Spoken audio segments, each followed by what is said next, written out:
500 years had passed, and the fruits of Christianity in the Philippines is now being relished by the faithful all over the country. Together, let us take a trip down memory lane and look at the most eventful times in our diocese as we take part in this momentous event of our Christian faith. On the place that used to be Rice Parish 70 years ago, now stands the Immaculate Conception Cathedral, the seat of the Diocese of Cubao.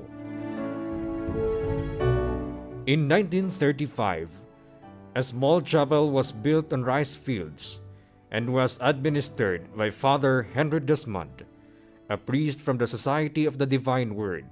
The SVD priests attended to the pastoral and spiritual needs of a limited farming community. The chapel built was dedicated to San Isidro Labrador and belonged to Sacred Heart Parish in Camuning. On December 8, 1949, the patron San Isidro Labrador was changed to Our Lady of the Immaculate Conception. On July 15, 1950, the community chapel was canonically erected to become the Immaculate Conception Parish, with Father Juan Simon as its first parish priest.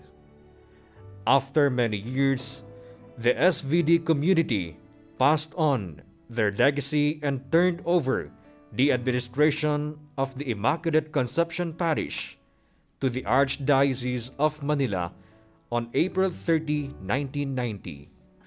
Monsignor Rinaldo Celso was installed as the first diocesan parish priest by His Eminence Jaime Cardinal Sin.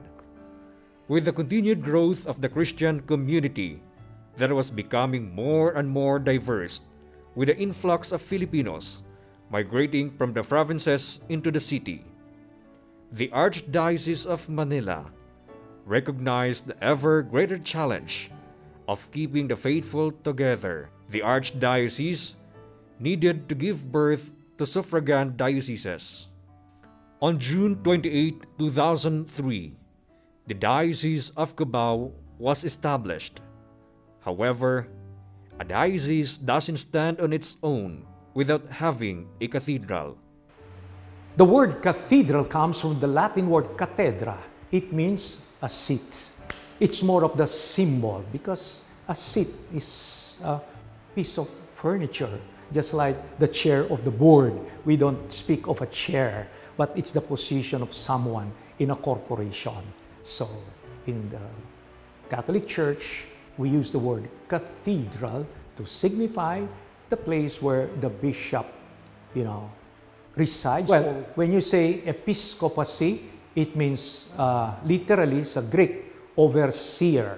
So the bishops are asked to oversee a particular jurisdiction of the church, which we call diocese. So in a diocese, there is only one cathedral. And usually, that's the place where the bishop resides. Maybe the strong devotion of a particular community, and so they name it, just like in the diocese, we have 4 parishes under the patronage of Mary, the Immaculate Conception. And Christ, who is higher, of course, Christ the King, we have only 2. Okay? Our Lady of Perpetual Help, we have 2. So, how come? I think it's more of the choice of the people, their devotion, their subculture. Filipinos' Marian devotion was undeniable and has never been stronger. This is the reason why the Filipino people have been called Pueblo Amante de Maria, or people in love with Mary. The Immaculate Conception Cathedral of Cubao is known for promoting the devotion to Mary. This focus is evident not only in the pastoral activities that build up the devotion, but also through the art depicted on its walls. The beautiful stained glass windows of the cathedral exhibit the most important scenes of the life of Mary. The Annunciation to the Blessed Virgin Mary, the Immaculate Conception of the Blessed Virgin Mary, and image of Our Lady of Pentecost. You know, when we were doing the renovations, I followed the style of the church, which is of the cathedral, which is parang neo-Romanesque na may pagka neoclassic. So ang inspiration are also from sources na ganun. For instance, in the 19th century, there were churches in Europe that were built in that style, like the Sacré-Cœur and Almudena in Madrid. And those are among the sources that I looked at and got inspired. I also looked at a lot of classical paintings. I said we have to choose also scenes in the Virgin's life that have some kind of dramatic impact when we build the stained glass. So the three large windows, of course, for the facade, we have the Immaculate Conception. And then sa lateral facade facing Lantana, the Blessed Virgin as the mother of the church, so Pentecost. That's why we chose Pentecost. And then the opposite side, of course, kasi I have a devotion for St. Joseph, and so did Monsignor Dan. So we both agreed to dedicate that window to St. Joseph. Truly, the Immaculate Conception Cathedral of Cubao is not just rich in history, but also a perfect presentation of art and devotion. The cathedral that has withstood the test of time for 7 decades has also been a place that witnessed remarkable events in the diocese.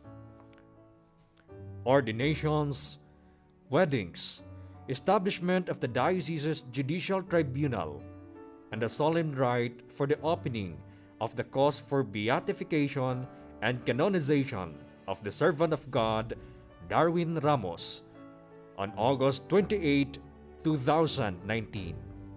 And although a lot of memories have been made in the years past, we still have many things to look forward to. Very important para sa cathedral na maipasa, no? Maipasa yung pananampalataya, no? Ma-share, no? Sa mas maraming tao. At sana yun ang magpatuloy, no? At this is a responsibility of everyone that yung bawat isa may maiaambag, yung bawat isa may maibibigay para siguraduhin na yung pananampalataya ay naibabahagi, no? And that is every responsibility of parents, for example, in their family, tapos yung catechists, no, sa mga estudyante nila, o kaya sa mga fellow ministers. No, I think what is important is we continue to grow in our motivation to share, no? Ang debosyon sa Mahal na Birhen, paalaala sa atin, ay ang paglalim ng ating kalooban na matulad sa kalooban ng Mahal na Birheng Maria. So, imitation, no? Ang tunay na deboto ng Mahal na Ina ay ang pagtulad sa Kanya. Tularan ang halimbawa ng Mahal na Birhen. At yan, walang kapalit yan sapagkat yan ay kalugod-lugod, hindi lang sa Mahal na Ina, kundi sa ating Panginoon. Hindi pwede tayong magpatalo sa takot, no? Lagi tayong maghahanap ng paraan para ibahagi ang pananampalataya na tinanggap natin mula sa Panginoon, mula sa mga misyonero. Lagi tayong maghahanap ng paraan kung paano maging misyonero, kung paano maging magmisyon, no? We always have to look for ways. Anong meron tayo ngayon? Online. Anong meron tayo ngayon? Social media, no? Anong meron tayo ngayon? Chat, no? Napakaraming pwede nating i-message mga kaibigan, mga kakilala na dumadaan sa mga pagsubok o kaya naman may sakit o nasa quarantine. No, we have to, kailangan natin silang kamustahin araw-araw. We continue to find ways how to spread the good news. Oo, maraming pagsubok, maraming nawawalan ng pag-asa, pero nasa puso ng pananampalataya natin, meron pa ring mabuting balita. At kailangan hindi tayo nawawalan ng lakas at ng gana para maghanap ng mga pagkakataon para ipahayag ang mabuting balita ng ating Panginoon.